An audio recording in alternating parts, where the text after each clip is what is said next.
na wakati wote. Atape 2026 iko hivyo ama umeweka aje? Sikushika vizuri pale, niko sawa? Atape 2026 sasa ndio wakati. Asante sana, nashukuru kwa mwaliko. Nashukuru kwa mkutano huu ambao Bwana ameupanga, na naleta salamu kwenu kutoka kanisa langu la Temple of Praise na jamii yangu wote kwa pale Marekani. Nikija hapa nilipitia Kenya, nikapita kwa wazazi, pia wakaniuliza nikija niwaletee salamu. Je, mmezipokea? Asante sana, asante sana. Huu ni mkutano ambao ni wapekee sana, wakipekee sana, kwa sababu unasikia kuna biashara, kuna mambo ya kifedha, kuna neno, kuna uimbaji, watu wa tabaka mbalimbali, tuna viongozi wa dini yetu, wa kanisa letu, wa union zote mbili, hata na conferences na fields, washiriki. Yaani watu wa kila aina tuko hapa, na inakuwa ngumu sana kwa mhubiri kuhubiri mahubiri ambayo yatawashika wote na yatawafaidi wote. Lakini natumai kwa sababu nimesikia ni mambo ya kibiashara, tutapita tu kibiashara. Bwana asifiwe. Tutaweza kupitia tu kibiashara. Na funzo ambalo tutakalo liangalia kwa hizi siku, natumaini 4 kutoka siku ya leo hadi siku ya Sabato, tutaangalia kitabu cha Mathayo 20. Kitabu cha Mathayo 20 pale mwanzo tu. Usikifungue, nasema kile tutasoma. Sisemi tusome sahi, na kutangulizia tu ya kwamba tutaweza kukiangalia kitabu cha Mathayo. Kwa hivyo pale ni hadithi ambayo unaielewa, Yesu mwenyewe aliweza kuizungumzia. Kwa hivyo tutasoma Mathayo 20 fungu la 1 hadi fungu la 16. Haya tu ndio tutaangalia katika hizi siku. Lakini tutaweza pia kuangalia, maana theme inasema sasa ndio wakati, wakati ni sasa. Tutaweza kuangalia ni wakati gani huo wakati ambao tunasema ni sasa ndo gani. Lakini msingi wetu utakuwa katika kitabu cha Mathayo 20 fungu la 1 hadi la 16. Lakini our theme text our guiding text itakuwa ni Mathayo 9 fungu la 35 hadi 38 ambao mchungaji aliweza kutusomea. Alafu tutaweza kusummarize yote kutoka kitabu cha Mwanzo hadi kitabu cha Ufunuo. Bwana asifiwe. Mmenielewa kweli? Nimesema tutaangalia kitabu cha Mathayo 20 fungu la 1 hadi la 16. Lengo letu kuu, our theme key text ni Mathayo 9 fungu la 35 hadi 38. Lakini pia tutajumuisha Biblia yote kutoka Mwanzo mpaka kitabu cha Ufunuo, tukijibu hilo swali, kama huu ndio wakati sasa, basi ni saa ngapi? Sisi sasa wakati tuko saa hizi, je, ni saa ngapi? Na natumai ya kwamba sote tunaielewa Biblia. Bwana asifiwe. Na tunajua vizuri ya kwamba Biblia ina vitabu vingapi? Biblia ina vitabu vingapi? 66. Na Biblia ina agano ngapi? Agano la kwanza ni agano la, na agano la pili ni agano G. Agano la kale ina vitabu 30 na agano jipya ina vitabu 20 na agano jipya ina sura ngapi?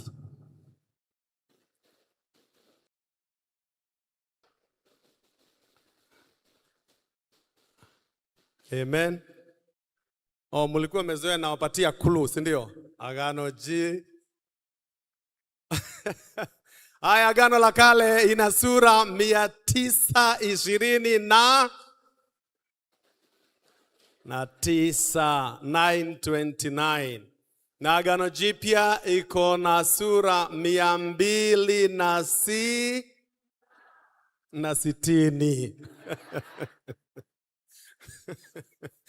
Kwa hivyo katika Agano Jipya basi, kitabu cha Mathayo ndio tutakachoweza kukiangalia. Kitabu cha Mathayo. Kitabu cha Mathayo ndicho ambacho ni cha kwanza katika Agano Jipya. Haya hayatakuwa tu mahubiri, itakuwa pia ni mafunzo, sawa sawa. Kwa hivyo tutaweza kuhubiri, kufundishana pamoja, sawa. Hayo ndicho cha kwanza katika Agano Jipya. Kitabu cha kwanza kuandikwa katika Agano Jipya. Kitabu cha kwanza cha Agano Jipya ni kitabu cha Mariko, lakini pia Mathayo aliweza kupatikana pale, wakiipanga wakaweka Mathayo akiwa ndiwe wa kwanza. Katika Mathayo hii 20 kama tunaweza pata hiyo Mathayo 20 kuanzia pale fungu la kwanza. Ningetamani tuweze kuisoma tu hayo mafungu 16 ili uweze kuelewa kile ambacho kinachoendelea. Neno linasema, kwa maana ufalme wa mbinguni umefanana na mtu mwenye nyumba aliyetoka alfajiri kwenda kuajiri wakulima awapeleke katika shamba lake la mizabibu. Naye alipokwisha kupatana na wakulima kuwapa kutwa dinari, aliwapeleka katika shamba lake la mizabibu.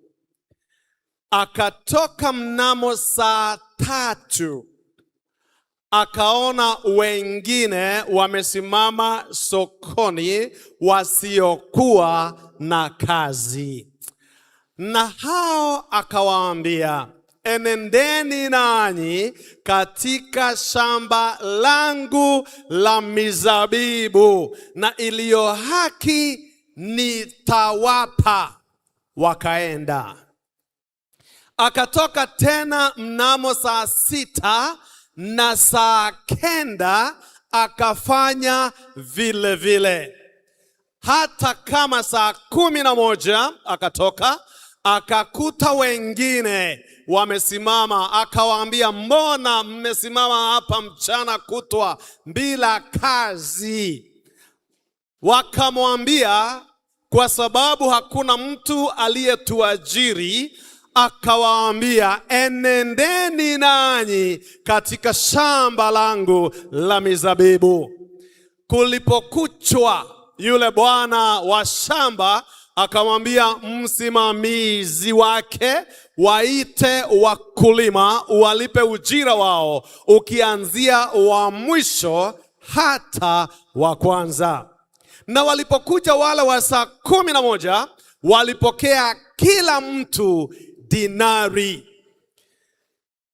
Na wale wa kwanza walipokuja, walidhani kwamba watapokea zaidi, na hao pia wakapokea kila mtu dinari. Basi wakiisha kuipokea, wakamnung'unikia mwenye nyumba wakisema, hawa mwisho wametenda kazi saa 1 tu, nawe umewasawazisha na sisi tuliostahimili taabu na hari za mchana kutwa. Naye akamjibu mmoja wao akamwambia, rafiki, sikudhulumu. Hukupatana nami kwa dinari? Chukua iliyo yako uende zako. Napenda kumpa huyu wa mwisho sawa na wewe. Si halali yangu kutumia vilivyo vyangu kama nipendavyo? Au jicho lako limekuwa ovu kwa sababu ya mimi kuwa mwema? Vivyo hivyo wa mwisho watakuwa wa kwanza, na wa kwanza watakuwa wa mwisho. Ningependa niwaulize swali kabla ya kuendelea. Kuna watu ambao au wafanyikazi ambao katika fundisho hili ambao wamenung'unika. Na wale walionung'unika ni wale ambao walifika kazini alfajiri na mapema au asubuhi au mwanzo. Swali sasa, je, walinung'unika baada ya kuupokea mshahara au kabla ya kuupokea mshahara? Baada, kabla, baada, si ndio? Aha. Kwa hivyo hapa usahau, wamenungunika baada ya kupokea mshahara. Kama naweza patia fundisho hili topic, nitasema when God refuses to be fair. When God refuses to be fair. Wakati Mungu anakataa kabisa kuwa na haki. Hiyo iko sawa? Kuwa na haki, si mwenye haki. Kuwa na haki. He has refused to be fair. You know, fairness ni kumpatia mtu haki yake. Hiyo ndio kuwa fair. Wewe unafaa uwe fair bwana. Wewe huyu amesha kufanyia kazi. Msichana amefanya kazi kwako, mlipe pesa yake, mlipe ujira wake. Hiyo ndio kuwa fair. Lakini sasa katika fundisho hili Mungu amekataa. Hayo ndio tunataka kuangalia katika hizi siku 4 ambayo tunazungumzia wale ambao watalipwa mshahara. Unajua kuna wakati katika maisha yanakufanya ujisikie haujatendewa haki, haujatendewa haki. Sometimes life feels unfair. Maisha haya unaangalia na unaona vile ambavyo imeendelea, vile ambavyo imekuwa, na una conclude ya kwamba life is not fair. Kuna wakati utafanya kazi hata kwa kanisa, ukiwa mzee wa kanisa, mchungaji hapatikani, wewe ndio unaongoza kanisa, mipango yote, kila kitu ni wewe.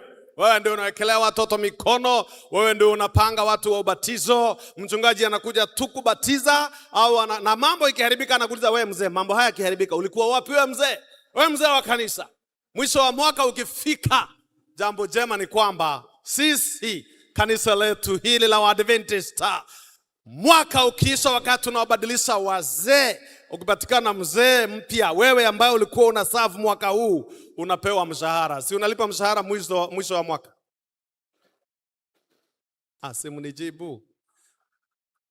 Wazee hawapewi chochote? Na hiyo kazi yote wazee wanafanya hawapewi mshahara? Hiyo ni fair? Wewe unaonaje? Na sijakuja kusema mulipwe, lakini wewe unaonaje? Ni fair?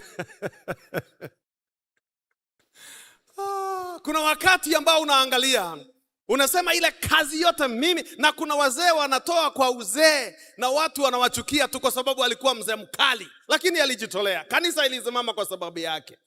Kanisa ilisimama. Kuna wachungaji wengine amekuwa kwa ofisi, amefanya kazi ya ajabu, lakini labda ajabu moja liende kombo, usikie tunamfukuza kwa hiyo ofisi.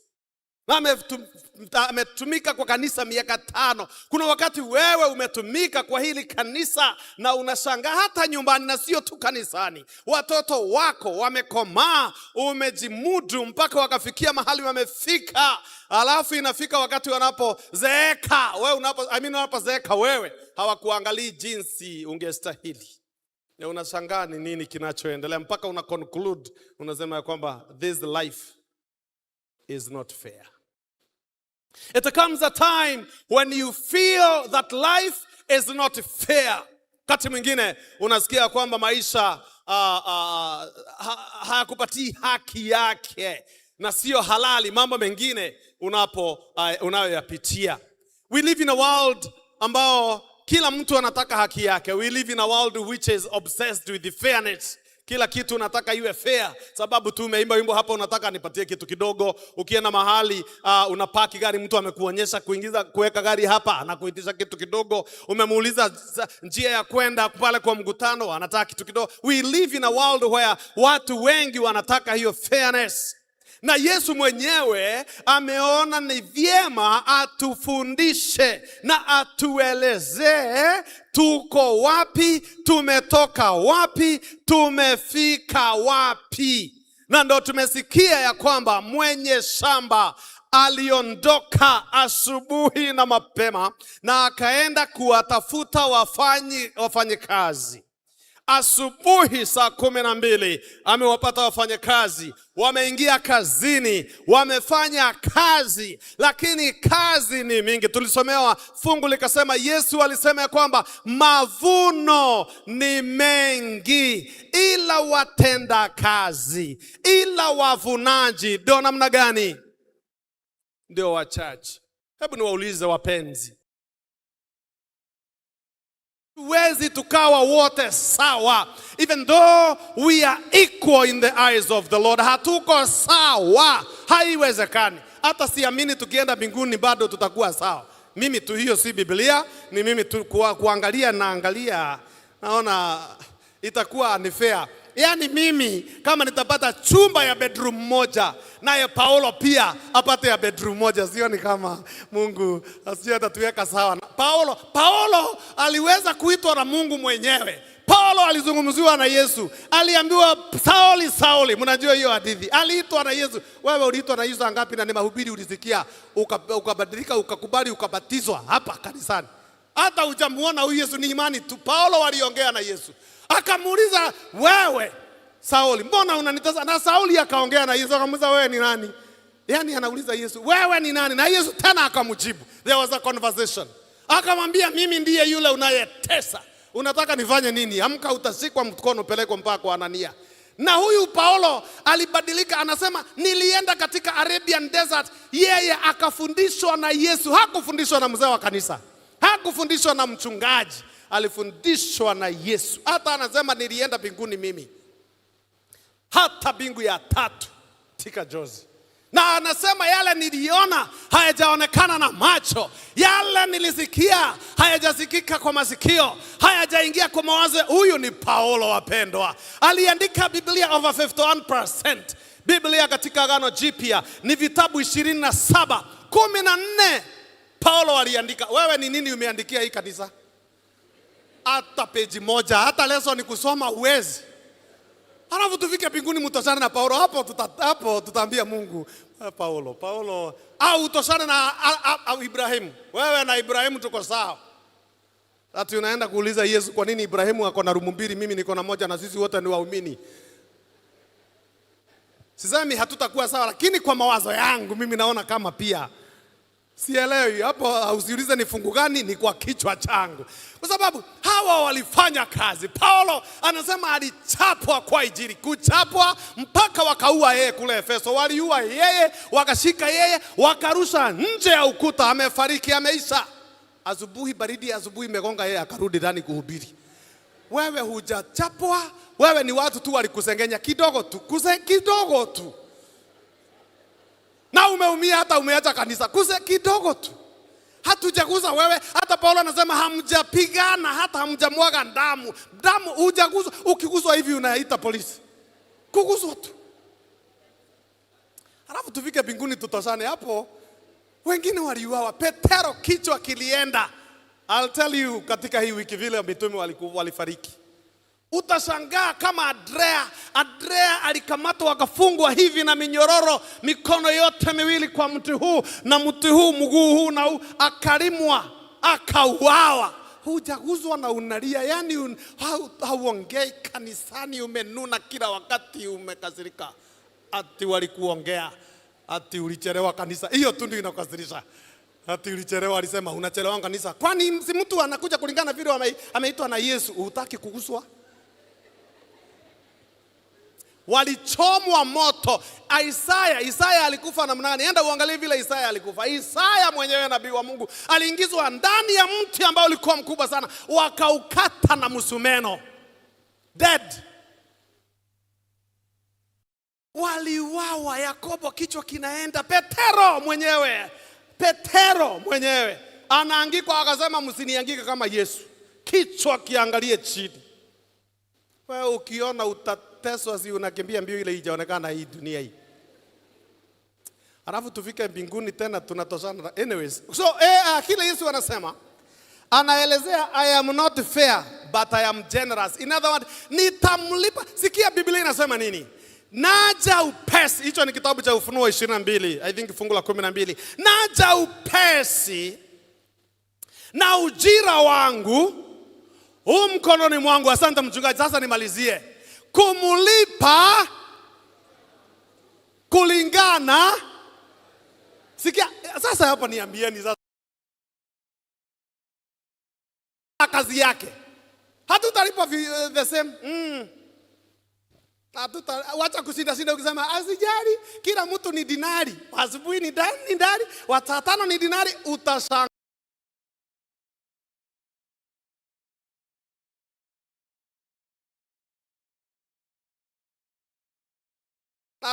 Wacha kushinda ukisema asijali, kila mtu ni dinari. Asubuhi ni dinari, saa 5 ni dinari, utashangaa.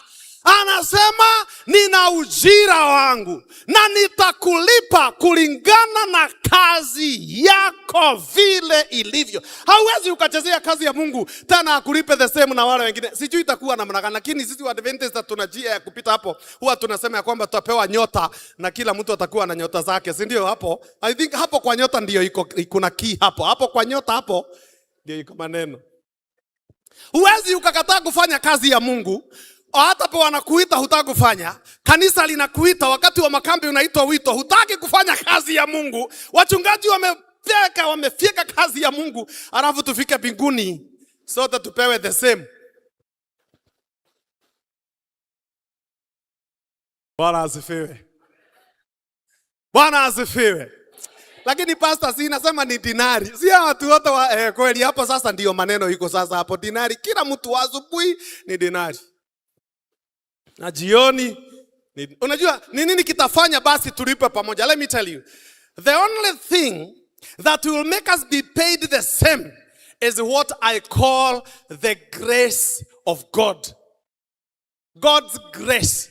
Neema tu ya Mungu. Ni neema. Hiyo tu ndio itafanya waliofanya kazi zaidi na wale hawakufanya zaidi tulipwe the same na tutosheke. Inaitwa neema. Because the grace of God is not earned. It is given. Neema ya Mungu unapewa tu. Neema ya Mungu unapewa tu. Mungu anakupatia, anakujazia neema. Neema ya Mungu itakujazia wewe mahali ulipungukiwa.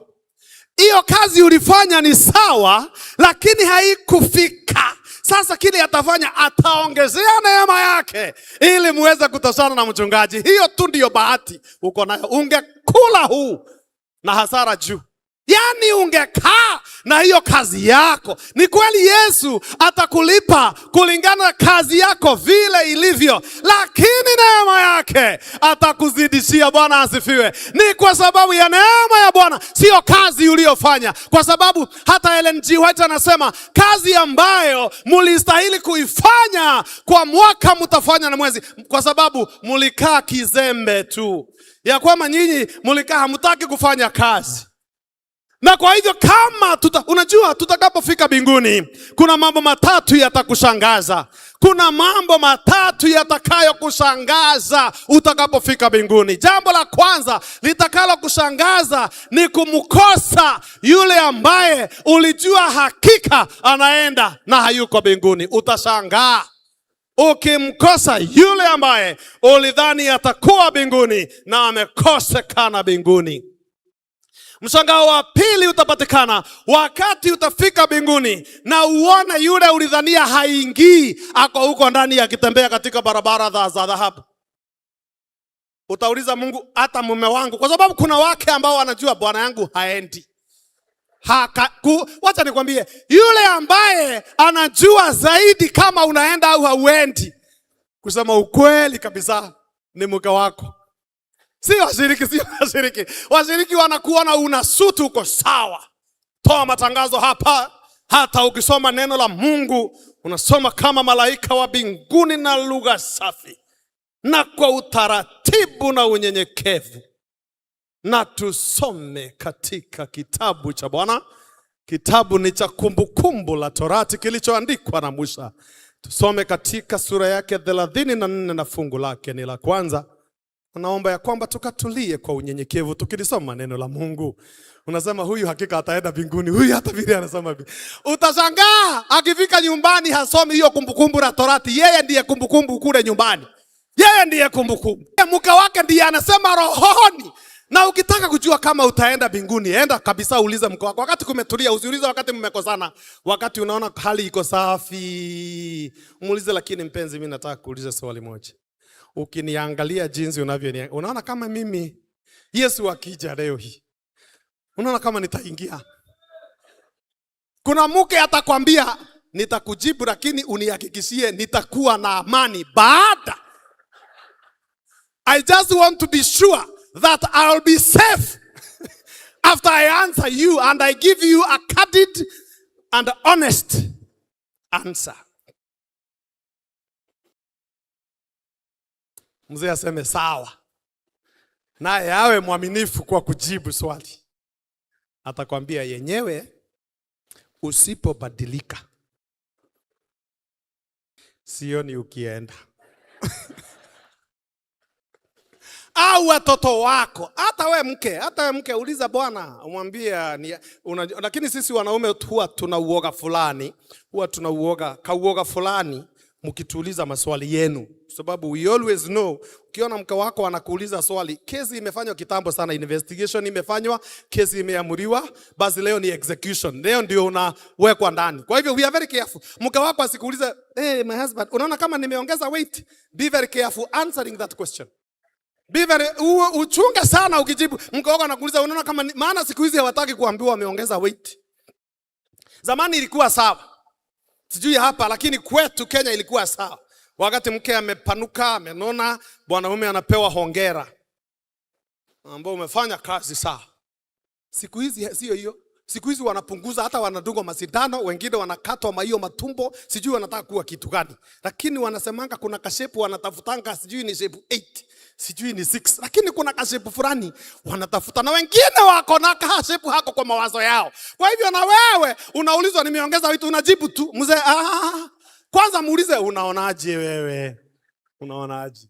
Haidhuru. Sasa wakati ukimuuliza ya mbinguni, muulize, unaona mume wangu kama mimi nitaenda mbinguni? Na mume akuulize, nitakuwa sawa baada ya hii nikijibu haya? Nitapata haki zangu zote za doa? Nitapata chakula? Uliza haya wote kabla hujajibu baba. Unaweza jiletea shida mwezi mzima, miezi 2 au 3. Kwa sababu ya hilo jibu peke yake ulijibu. So sisi wazee hapo tunaangalia, maana sisi ni wazee, tuna njia ya kujibu. Yesu anasema ya kwamba nitakulipa kulingana na kazi yako, lakini neema ya Mungu inatosha kukufanya upate yale haungeyapata. It's because of the grace. By the way, it's by the grace of God that we are here. Ni kwa sababu ya hiyo neema ya Mungu sisi tuko hapo. Kwa hivyo Yesu anasema, ukifanya kazi katika shamba langu, ondoa mawazo ya malipo, lakini fanya kazi ukijua ya kwamba mimi ni mwaminifu na mwenye neema. Ndio Yesu akasema ya kwamba utafuteni kwanza ufalme wa mbingu, na haya mengine yote. Kwa nini nyinyi ya muziki hii maneno baba? Yaani Biblia inasema ya kwamba utafuteni kwanza ufalme wa mbingu. Malizeni hiyo ingine. Utafuteni kwanza ufalme wa mbingu. Sikia anasema mtazidishiwa. Haukuwa yanayo. You did not have it. Lakini atakuzidishia. Swali, tunatafuta ufalme wa mbingu wapi na wakati gani? When do we seek the kingdom? Hakuna mahali utaenda hapa duniani ujue ya kwamba, useme ya kwamba nilifika ile ofisi wanatafutanga ufalme wa mbingu. There is no office you will go useme ya kwamba umefika kwa ofisi ambao unatafutanga ufalme niliupata, nimeupata. You don't know. You know, kutafuta ufalme wa mbingu ni kwa mambo yote yale whatever you do, simply put. Wakati unahubiri, wakati unahudumu, wakati unatembelea wengine, wakati unazungumza na wengine, huko kote ni kutafuta ufalme wa mbingu. That is seeking the kingdom of God, because we are all citizens wa mbingu. But you cannot tell me ya kwamba hii laini peke yake ndiyo ya kutafuta ufalme.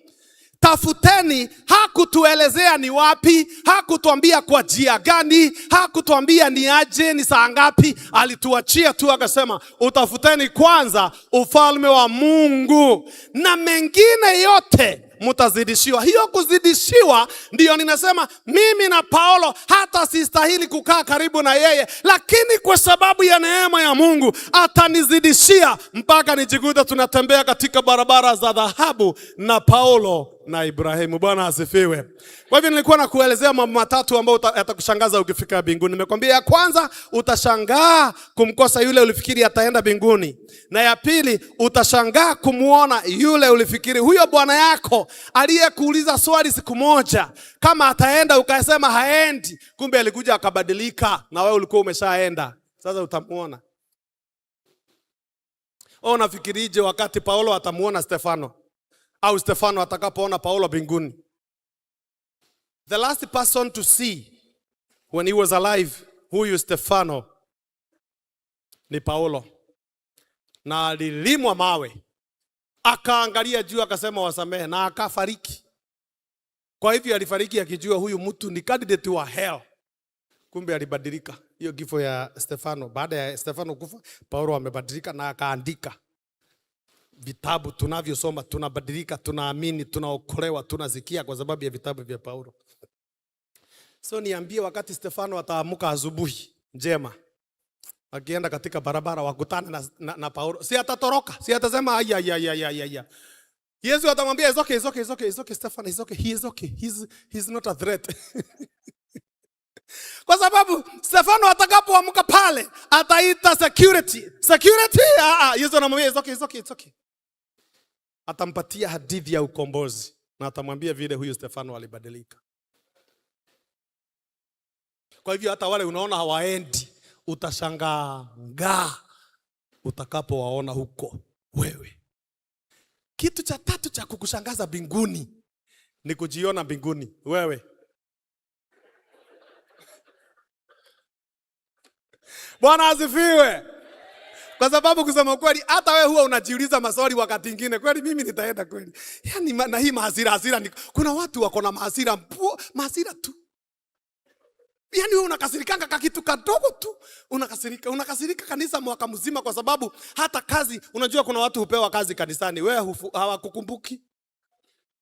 Na umekaa kanisa na unajaribu hata kutuitisha wimbo ya pekee, uimbe peke yako, at least wakuone. Mwezi wa 9 hivi unaagisha naimba nyimbo 2 mwezi wa 9, na nitazunguka hii kanisa mwezi wa 10 kabla ya uchaguzi. Na hata unajitolea wimbo namba 57, usikatae kazi yake Bwana. Wewe mwenyewe unajitolea, lakini wakienda katika nominating committee hawakukumbuki. Wakienda kuombea mandazi pale hata hawakuulizi mama fulani ombea, wanaambia mzee mama fulani. Hata unajitokelezea hapo kabla chakula hakijasafiwa, angawa kwambie omba leo. Hata unajiuliza, hamuniambii niombe mandazi, hamuniambii niombe korosho, hamuniambii nifagie hata kanisa. Hata wewe mwenyewe unajiangalia unasema potelea mbali, hata sitatumikia hii kanisa. Hii kanisa ina wenyewe. Hii kanisa kuna wenyewe. Hii kanisa usipokuwa mtu unajua huendi mahali. Unakasirika tu kwa sababu ya vile ilivyo. Ni sawa. Utashangaa kujikuta mbinguni. Bwana asifiwe. Na mimi huwa ninasema it's okay. Mimi hata ninataka hata kama nitakuwa wa mwisho, niingie tu hivi mlango ifungwe, hakuna shida, bora isifungwe nikiwa pale. Lakini ingie mlango. Bwana asifiwe sana.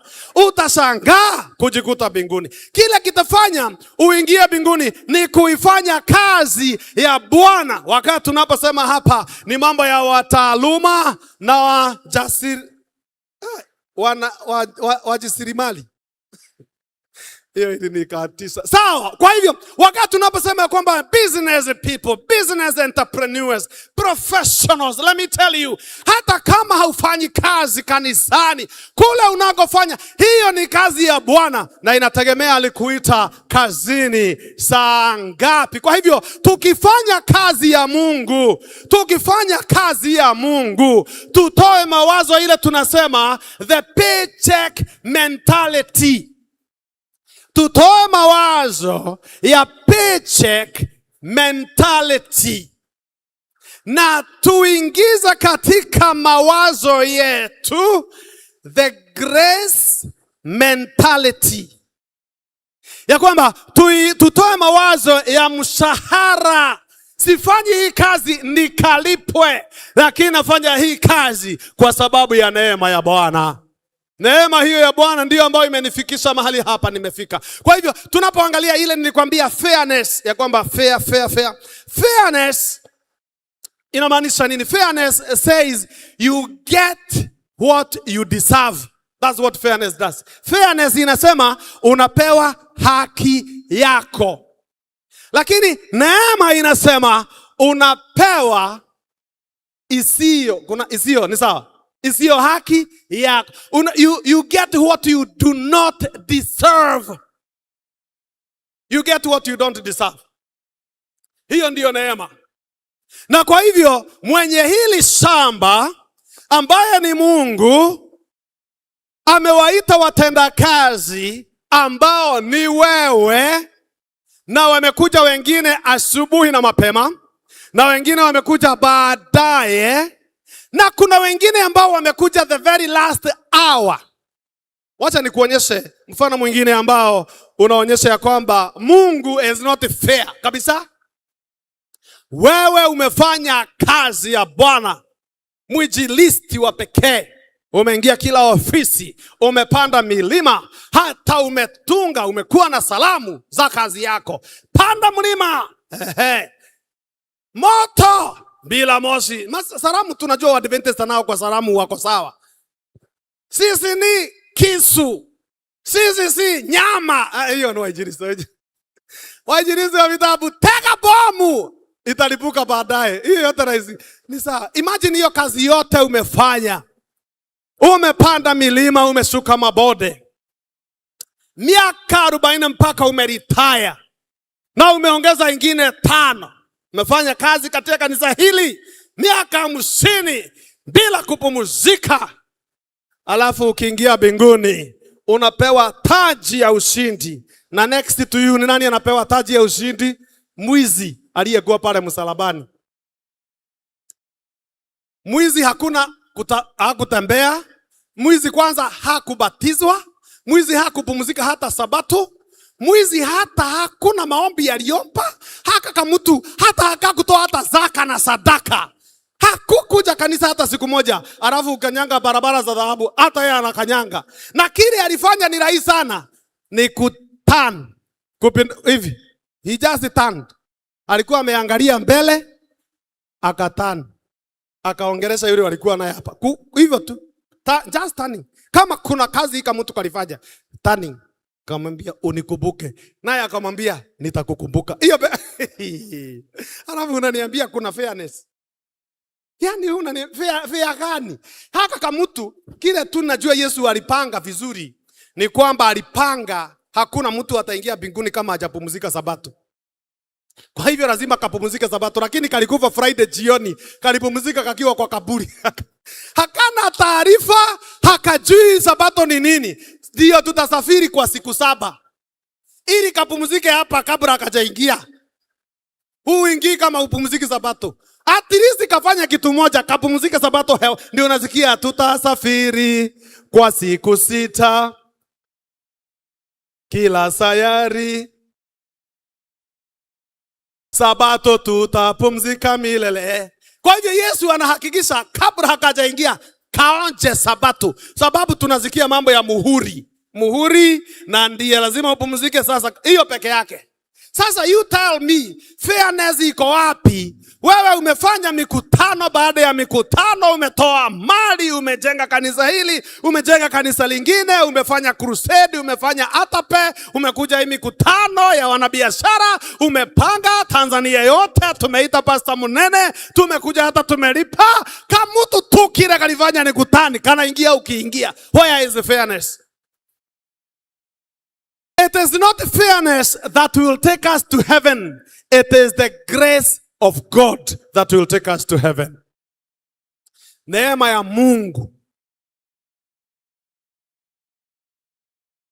Hata hiyo kazi wewe ufanya, haujafanya bado. Ukiangalia kazi ile unafanya wewe, ulinganisha na kazi waliofanya mitume, hatujafikia pale bado. Ile hali tunaita tu hii bado ni kazi ya Mungu. Wapenzi, katika ufalme wa mbingu, katika ufalme wa Mungu, kuna hiyo tunaita wokovu na kuna mibaraka. Salvation and blessings, which is not based on your hard work. Wokovu na mibaraka haya linganishwi na ile kazi unayofanya au kazi ambayo umefanya, how hard you have worked. No, they are based on the goodness and the generosity of God himself. Mambo ya kwenda mbinguni hauko kabisa, ni Mungu, ni kwa sababu ya neema ya Mungu. Hiyo ndio inatufikisha mbinguni. Na kwa hivyo Mungu mwenyewe au roho ya Mungu, God's heart is always pursuing. Roho ya Mungu kila wakati inakimbiza, inamkimbilia yule mwenye dhambi. Na ndio unaona ya kwamba huyu mwenye shamba hawangojei wale wafanya kazi au mavuno yaje kwake. Yeye ndiye anaenda. The landowner does not wait for the workers to come. He goes out to them. Tunaposema kazi ya Mungu ni lazima tuitafute. Sio kazi ya Mungu itutafute. Sio ukae, ndio tuliambiwa hapa asubuhi na viongozi ya kwamba hakikisha una watu 5. Yule alitufundisha mambo ya networking here. At least 5. That is how the church grows. The landowner does not wait for the workers to come. He goes out to them. And that is what God does. He seeks out. Anatafuta. Mungu anaita watu asubuhi na mapema. Anaita watu masaa ya mchana.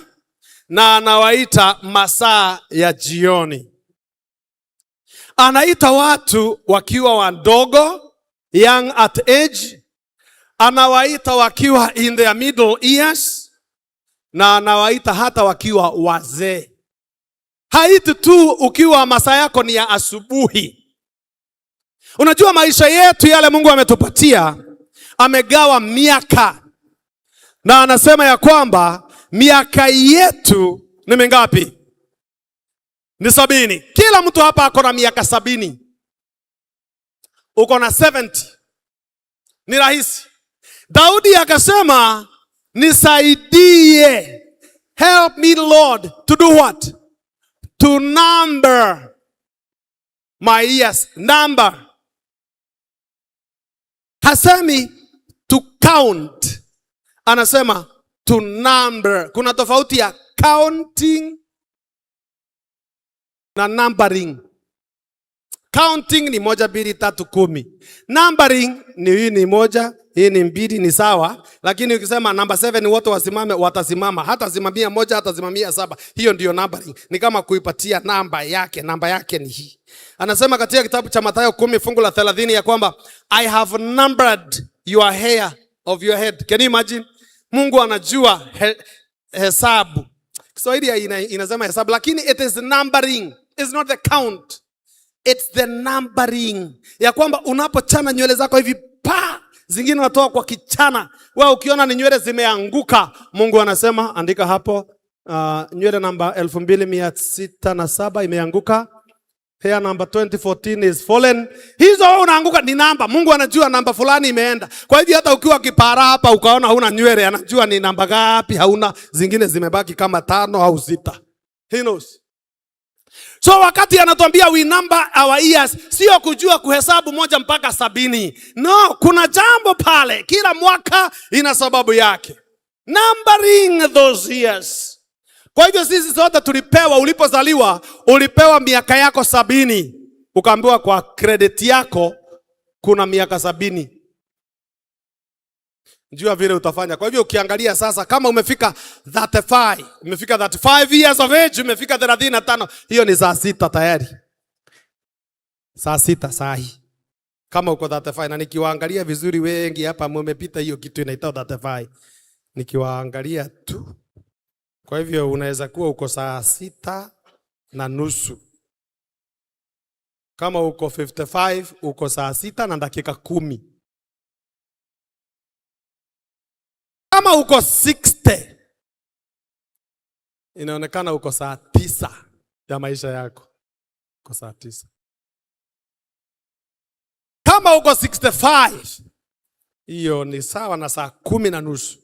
Kwa hivyo ukiulizwa na mtu wewe, how old are you? Unasema mimi ni saa 10 na nusu. Ni saa 10 na nusu. Kama wewe uko miaka 69. Bwana asifiwe. Unafaa uanze kutuaga. Miaka 69 unafaa tukitoka kwa hii mkutano ya Atape uambie Bwana Moses, nina jambo nataka kusema. Mimi nawajulisha, mimi niko saa 11 na dakika 45 kama itika maisha yangu. Imebaki dakika 15 sababu niko 69. Inamaanisha next year, kusema ukweli, na si ati nakuombea uende, lakini utaenda hata nisipoomba, utaenda tu.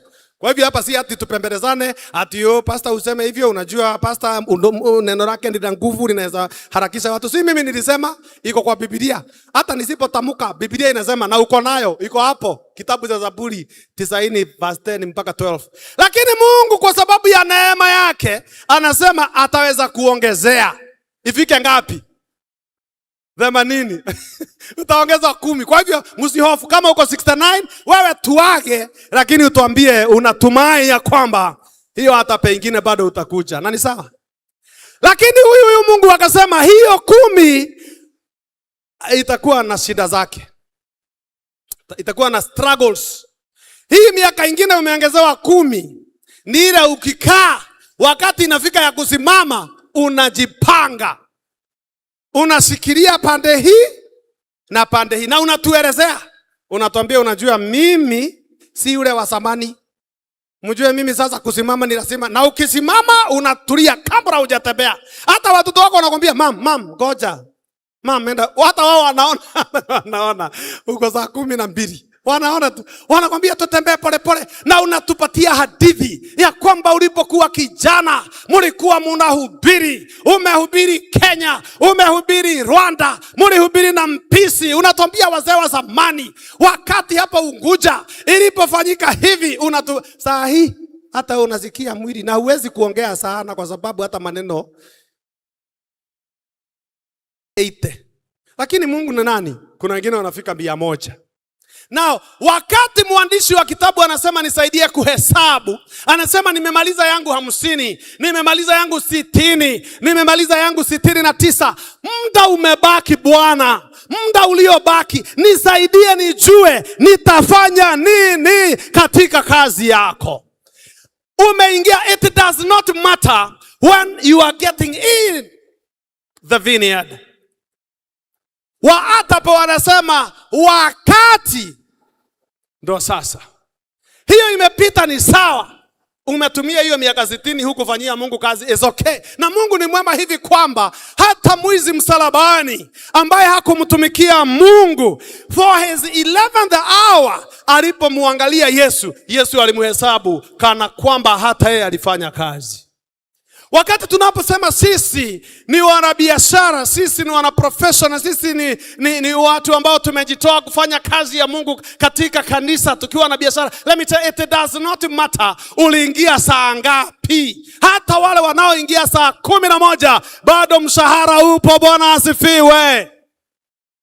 Nitakuja kufundisha hiyo saa 11 katika unabii ni wapi. Kwa hivyo leo tunaweka msingi tu. Mungu anawaita watoto, anawaita vijana, anaita wazee. Anaitana asubuhi, alfajiri na mapema katika maisha yako. Anaitana mchana saa 6 yako, hata katika late hours za maisha yako. Na kila Mungu anasema ni kwamba no one will be left out without an opportunity. Hakuna mtu ambaye atabaki nje bila nanguka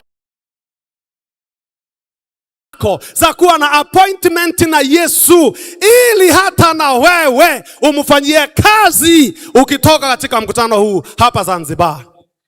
Iwe ni kipindi kile cha mama ambaye alikuwa ni mwanamke Msamaria, ambaye alienda akakutana na Yesu, na Yesu akambadilisha, na huyu mwanamke akaelewa, nimekuja kuchota maji saa 6 ya mchana, lakini kabla ya jua kutua, mimi mwenyewe nitawaita wengi waje kwa Yesu. I still have an opportunity, I still have a window. Kuna nafasi niko nayo, nitamtumikia Mungu. Wa asubuhi walichota maji ya asubuhi, wa saa 5 walichota maji ya asubuhi. Mimi nimekuja kuchota yangu. Nimemkuta huyu Yesu, amenielezea maneno makubwa. Ninarudi kijijini kuwaita waingie, waje kwa Yesu kabla ya jua kutua, kabla ya giza kuingia, kabla ya saa za jioni. Akaja akawaita jioni. Muone mtu ameniambia mambo yote. Come and see a man.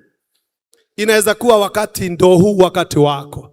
Inaweza kuwa saa 6 ndio. Na ujue, yule mama alipotoka pale kisimani, alipokuja alikuja na mtungi wa maji. Lakini akirudi nyumbani hakuwa na mtungi wa maji. Because when you meet with Jesus, what you considered important is not important anymore. It's not what you have that is important. It is what you are given by Jesus that makes the difference. Yani, wakati unakuja kwa Yesu, kile unachobeba ni cha maana wakati huo. Lakini ukifika kwa Yesu, kinakosa umaana na udhamana wake. Unakichukua kile Yesu amekupatia, na ndicho unaenda kuwagaia wengine. You go and distribute to others.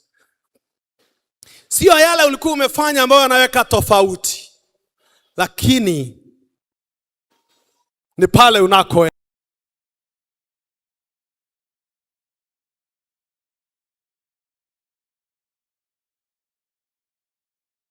And therefore, sisi sote tumeitwa shambani mwa Bwana. Na ndio naona Yesu anauliza, why have you been standing here all day long doing nothing? Ni kwa nini mumesimama hapa mfanyi kazi? Sasa sikia. Wakati mhubiri anahubiri hapa na anaita watu waweze kuja kutokea, wajipeane mikononi mwa Yesu, je, huwa tunatokea? Haya, inaonekana hamkuelewa swali yangu, maana mngenijibu. Acha niulize tena. Wakati mhubiri anahubiri kanisani kwenu, at the end anafanya kitu inaitwa altar call au appeal. Anaambia, naomba kama mahubiri hayo umesikia amekuguza wewe mwenyewe, naomba usimame na uje mbele ndo tuombe. Je, huwa tunatokea? Do we?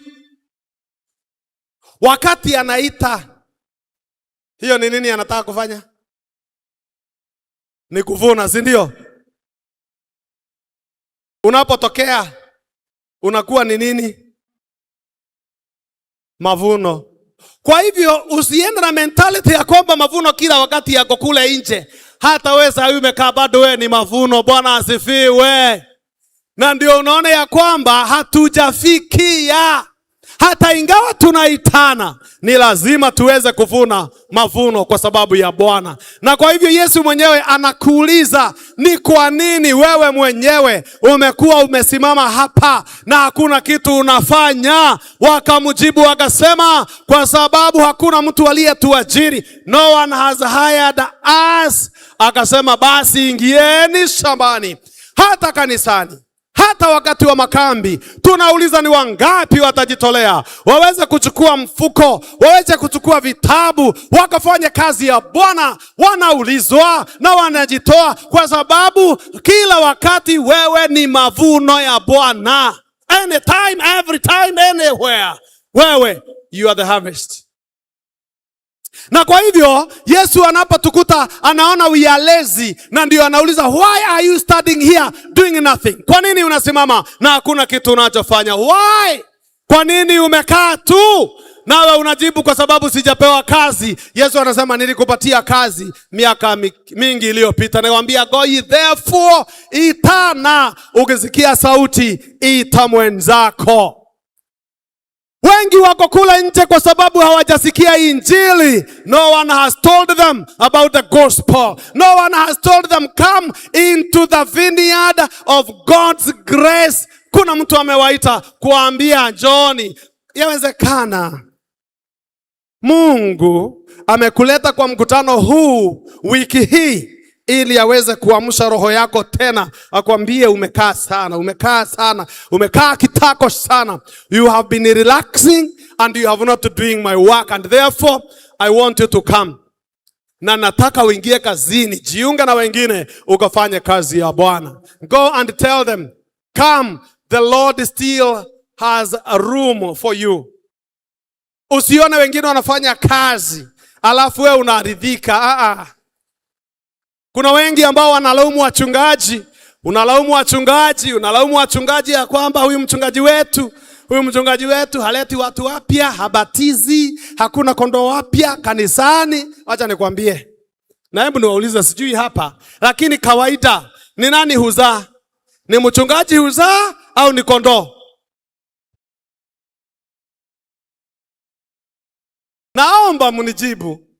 Nani huzaa? Ni mchungaji au ni kondoo? Mnatuulizanga sisi nini, tuzae saa ngapi? Sisi si kazi yetu kuzaa. Kazi yetu ni kulisha. Kile mumezaa, msipozaa hatuna. Lazima washiriki tuzoee kuzaa. Unakaa kanisa miaka 5 hujazaa. Kwanza hata hujapata kitu wewe, hata tujui utazaa saa ngapi. Ya kiroho, lakini Bwana asifiwe. Nasema ya kiroho, usiende kuzaza huko ukisema pastor alituambia kila mtu awe mjamzito. Sio nasema ya kiroho. Ili sisi kama kanisa tuweze kuleta wapya katika Kristo. Twende tukiuliza, na ndio Yesu anaenda akiuliza huku nje. Anawauliza mbona mnasimama? Na wanamjibu, wanasema hakuna mtu ametuita, hakuna aliyetuambia, na anakustaki wewe, ananistaki mimi wakati nimetulia tu. He wants you to go out and bring them to Jesus. Wimbo unasema walio kifoni nenda waponye. Ni wewe na mimi. Tunafaa twende tuwalete nao waweze kuoja neema ya Yesu Kristo. Sababu wa karibu kupeana mshahara. Saa 11 ilipofika, akasema wote waitwe ili wakapewe mshahara.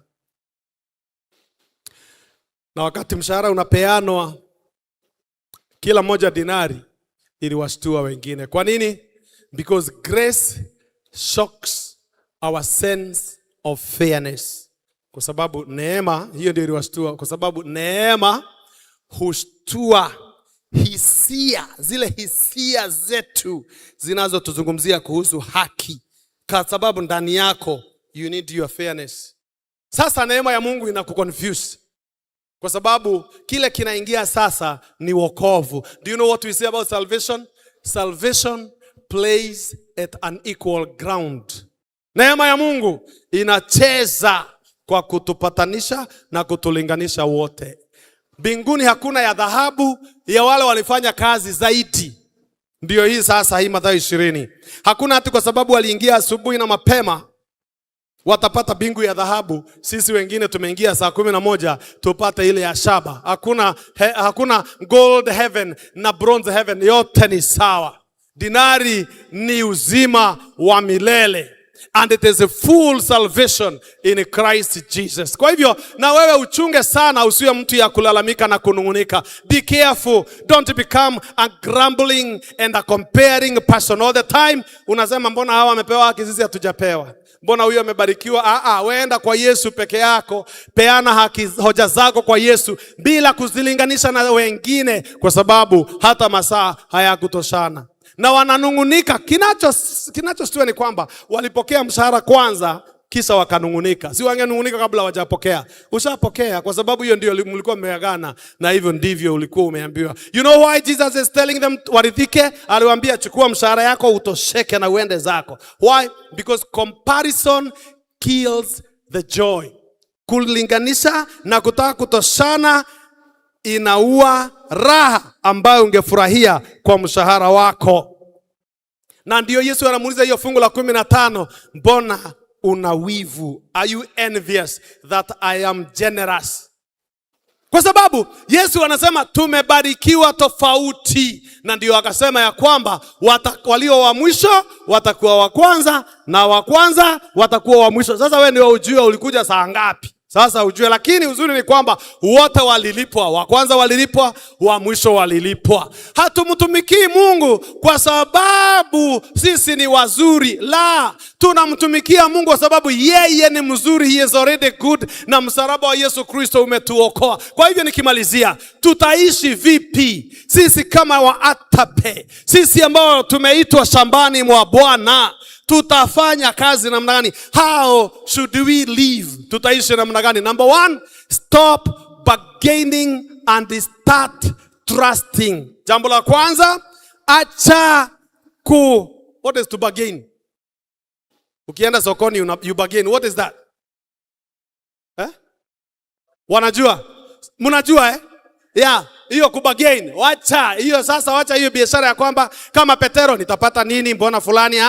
Kazi yako, anza kumwamini Mungu mwenyewe. Jambo la pili, anza kuwakaribisha. You have to start welcoming and embracing and celebrating wale tunaita late comers.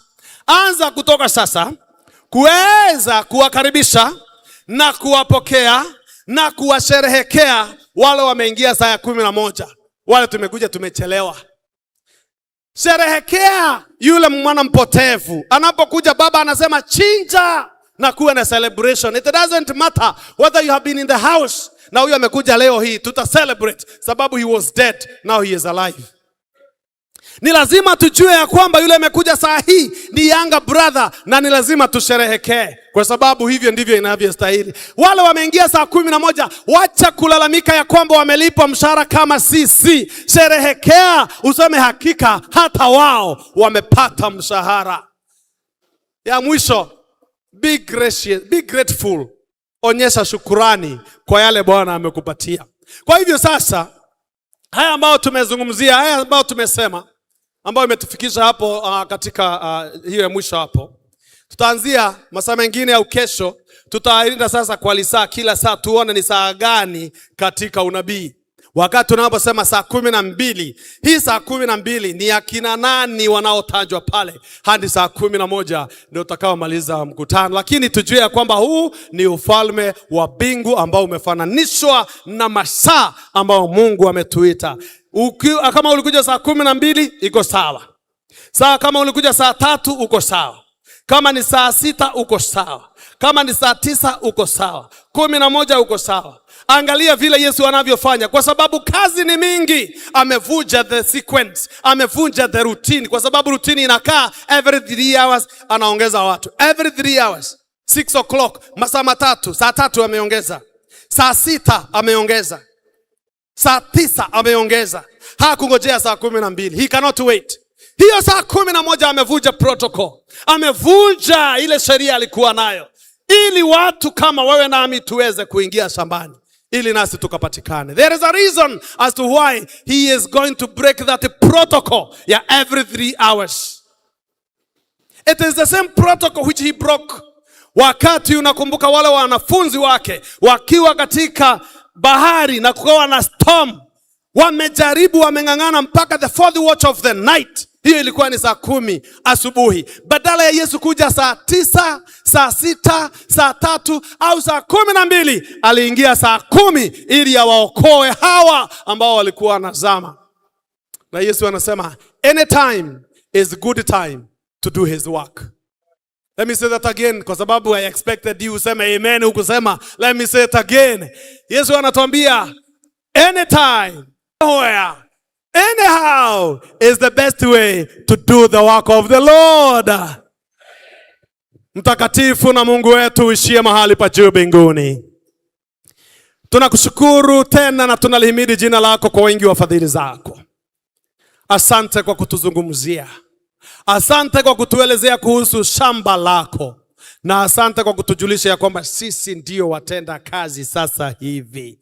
Na tungependa tufanye hii kazi yako, kwa sababu tusipofanya Bwana haufurahi nasi.